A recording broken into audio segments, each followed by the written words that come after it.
আমি এমন একটি ভিডিও নিয়ে আপনাদের মাঝে চলে আসলাম। সেই ভিডিওটি দেখলে অবশ্যই আপনারা হিংসার আগুনে জ্বলে যাবে। এখন আমি হাইওয়ে রুটে চলে আসলাম। এটি ঢাকা আরিচা মহাসড়ক। এটি চারিগ্রাম ঐতিহ্যবাহী স্বর্ণের বাজার। আসসালামু আলাইকুম, ওয়েলকাম টু কৃষি বুলবুলিতে কৃষক এবং কিষানী ভাই বোনদের জানাই সুস্বাগতম। আজ আমি এমন একটি ভিডিও নিয়ে আপনাদের মাঝে চলে আসলাম।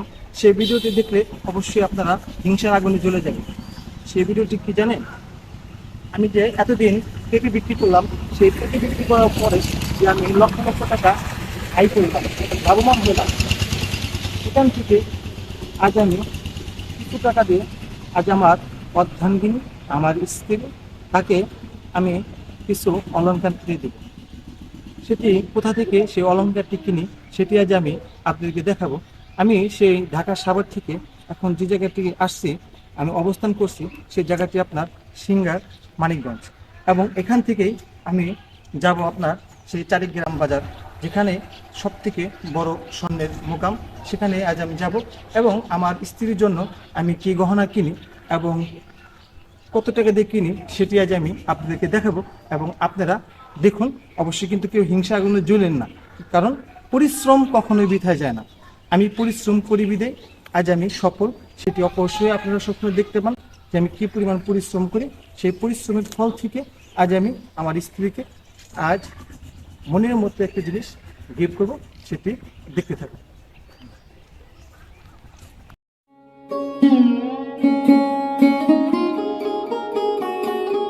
এখন আমি হাইওয়ে রুটে চলে আসলাম। এটি ঢাকা আরিচা মহাসড়ক। এই ঢাকা আরিচা মহাসড়ক ধরেই আমি কিছুটা যাবত যাব।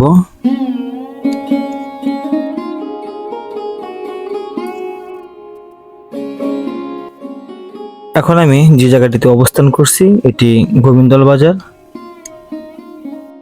এই গোবিন্দল এলাকার মানুষের আয়ের উৎস হলো স্বর্ণের ব্যবসা। এই এলাকার মানুষ ছাই থেকে স্বর্ণ বের করে। যেতে যেতে এই গোবিন্দল এলাকার কিছু একটা কথা আপনাদেরকে শোনাই।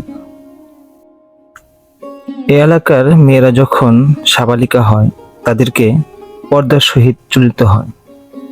এলাকায় যদি কখনো বিয়ে শাদী হয়, সেখানে কোনো গান বাজনা, বক্স সেট এগুলা বাজানো নিষিদ্ধ।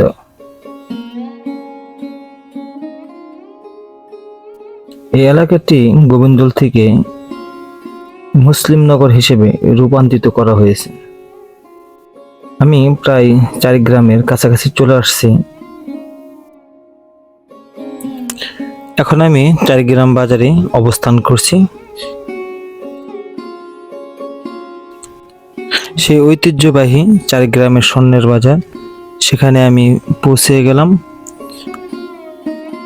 এখন আমি আপনাদেরকে কিছু জুয়েলার্স দোকান দেখানোর চেষ্টা করব, যতটা পারি দেখাবো, কারণ এখানে ভিডিও করতে একটু লজ্জা লাগছিল, তাই সম্পূর্ণ ভিডিও করতে পারিনি। যেদিকেই তাকাবেন সেদিকেই শুধু দেখতে পাবেন জুয়েলার্স দোকান। দেখেন, অসংখ্য পরিমাণ জুয়েলার্স দোকান। এটি চারিগ্রাম ঐতিহ্যবাহী স্বর্ণের বাজার। এখানে জুয়েলার্সের দোকান ছাড়া অন্য কিন্তু কোনো দোকান নেই, সেটি আপনারা দেখতে পাচ্ছেন। এখানে আমরা প্রায় সময় আসি।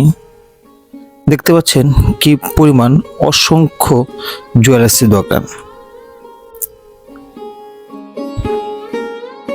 এখানে আজ আমি আসছি আমার অর্ধাঙ্গিনীর জন্য একটি সোনার বালা কেনার জন্য।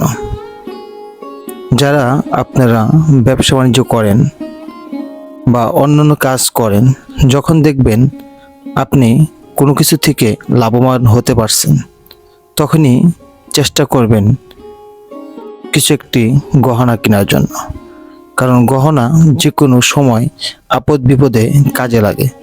গহনাটি আপনি যে কোনো সময় বিক্রি করতে পারবেন। আজ আমি এই দোকানটি থেকেই একটি সোনার বালা কিনছি। যারা এতটা সময় ধৈর্য নিয়ে আমাদের ভিডিওটি দেখছেন তাদেরকে জানাই অসংখ্য ধন্যবাদ। পরবর্তী ভিডিও দেখার জন্য রইল আমন্ত্রণ। আসসালামু আলাইকুম।